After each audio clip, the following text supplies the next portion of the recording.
Legendary Princess here.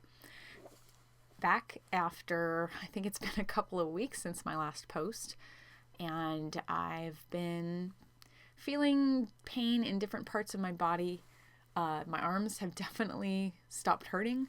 I'll get twinges of pain and numbness now and then, and it's usually not related to the activity I've been doing, but rather what's going on in my heart or my emotions. And I've definitely noticed it if I wake up in the middle of the night with like a numb arm or pain in my neck. I'm like, okay, what did I just dream? And it's usually a dream of emotions that are coming up from, just like repressed things or things that I've probably been feeling or stressing about during the day, whether it's going back to my stressful job or just the stuff that I've been working on with my counselor. I've just, have an abusive past. So I think a lot of that stuff also working through that. So sometimes my dreams will reflect working through those kinds of things. And I'm like, okay.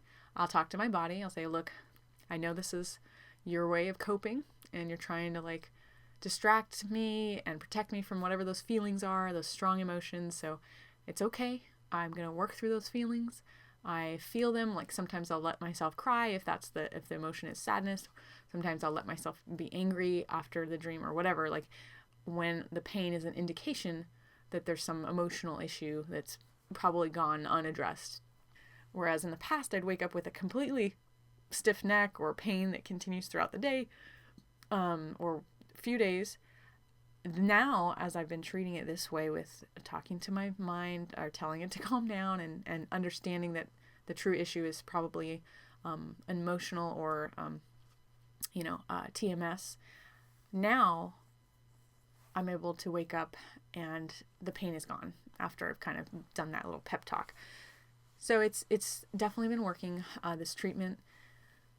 I have a stiff neck today because like I said, there's been some stressful situations coming up and some conversations I've had to have that caused me to feel PTSD triggers of like, just some traumatic parts of my past. But anyways, I also have a tendency to feel overwhelmed and anxious as my personality type as a perfectionist. So, and I want people to like me and I just want everyone to get along. So I think that also causes a lot of anxiety when there's conflict or anything like that. And I just had a talk that was needed and where I had to kind of assert myself. And I don't like having to do that either because of my fears of, people leaving me or them being angry at my boundaries. And again, it comes from my past. But I'm learning how to assert myself and not to be ashamed of my boundaries and what I need and what I think. So hopefully my neck will feel better after I've addressed that today. But yeah, I've had so many symptoms pop up. I feel like I've been fighting this cold for the past few weeks, on and off. Now it's gone away, but my throat was hurting randomly. And then I remember in one of my sessions at the Pain Psychology Center, as I was sharing these things from my past where I didn't usually have a voice, my throat stopped hurting. And my therapist was like, isn't that interesting that it's centered in your throat, that the pain had to do with your voice, like not having a voice. And as I shared, the pain went away. So it's fascinating how our mind manifests physical pain through the emotional, stress, whatever syndrome it is, TMS or mind body. So it's very interesting, and I definitely believe it. For those people who can't explain their injuries or chronic pain any other way, I really think looking into TMS might be helpful for you. And it's definitely been helpful for me. It's totally changed the way I use my arms, and I'm not as afraid to...